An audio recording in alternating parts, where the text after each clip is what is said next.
Aujourd'hui, c'est une date très spéciale, c'est le 21.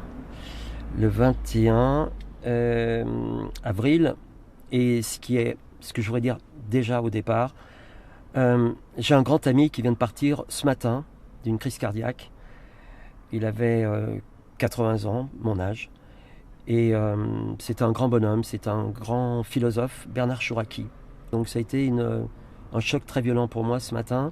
Mais je pense qu'il m'a accompagné. La première chose que je voudrais dire, voilà, c'est qu'il m'accompagne, que je l'accompagne dans cette prestation. Pour moi, j'ai pas un corps, j'en ai plusieurs.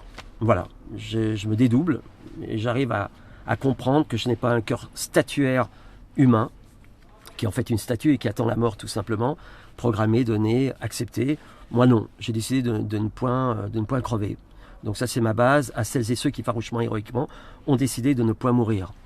Donc ce qui me fascine, c'est que cette électricité au corps à corps, que j'ai mis au point pendant des années de travail, d'études, de recherche, comme un scientifique, je vais essayer de prouver dans le froid, parce qu'il fait froid, quand même aujourd'hui il fait 13 degrés, il y a du vent, dans un endroit extrêmement dangereux, donc je vais essayer de démontrer l'efficacité de l'énergie, et surtout du calme, de la maîtrise, et démontrer que le vieillissement n'existe pas en fait. On peut se refaire nos cellules, on peut se régénérer totalement, complètement, par cette fluidité, puisque je donne des cours sur ce souffle électrifiant. Et voilà, donc il y a... Allez, pour faire chier tout le monde, je dis que je suis un génie, j'ai trouvé le moyen que l'homme marche à l'électricité. Voilà, c'est dit, sans aucune gêne. Parce que la respiration, le souffle, ça ne m'intéresse plus, je suis passé par là, et je me suis rendu compte qu'on pouvait aller beaucoup plus loin. Donc, ce que je vais faire aujourd'hui est quelque chose de...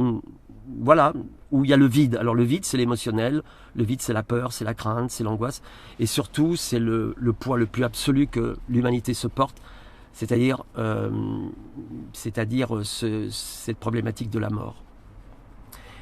Ce que je voudrais dire tout de suite, c'est que l'humanité cherche la mort, elle l'aime, elle l'entretient par les guerres, ce qui se passe en Ukraine, et ainsi de suite, en Russie.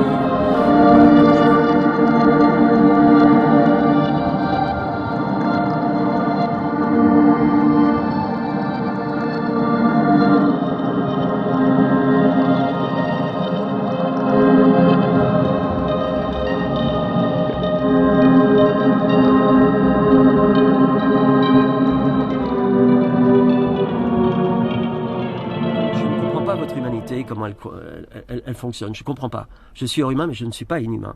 Et donc, je pense que l'humanité aime profondément la mort, et que c'est gonflant tout ça. Est-ce qu'on ne peut pas arrêter tout ça? Est-ce qu'on ne peut pas arrêter? Si Dieu existe, ou les dieux existent, ils n'ont pas envie qu'on crève.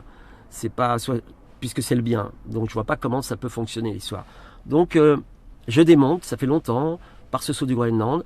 Donc là, ça ne sera pas un saut dans le vide, bien sûr, parce qu'on n'est pas taré, on n'est pas suicidaire, mais on va démontrer avec cette fluidité électrique que par des formules. Après, je n'ai pas envie de trop de rentrer là-dedans, ça me concerne, il y a un peu de secret, un peu d'énigme dedans. Je donne des cours, des stages, je fais des stages et des cours. Et voilà, et donc ça me plaît, je suis content de le faire, alors que les éléments sont pas très agréables, il fait froid, et comme j'ai dit, il y a du vent surtout.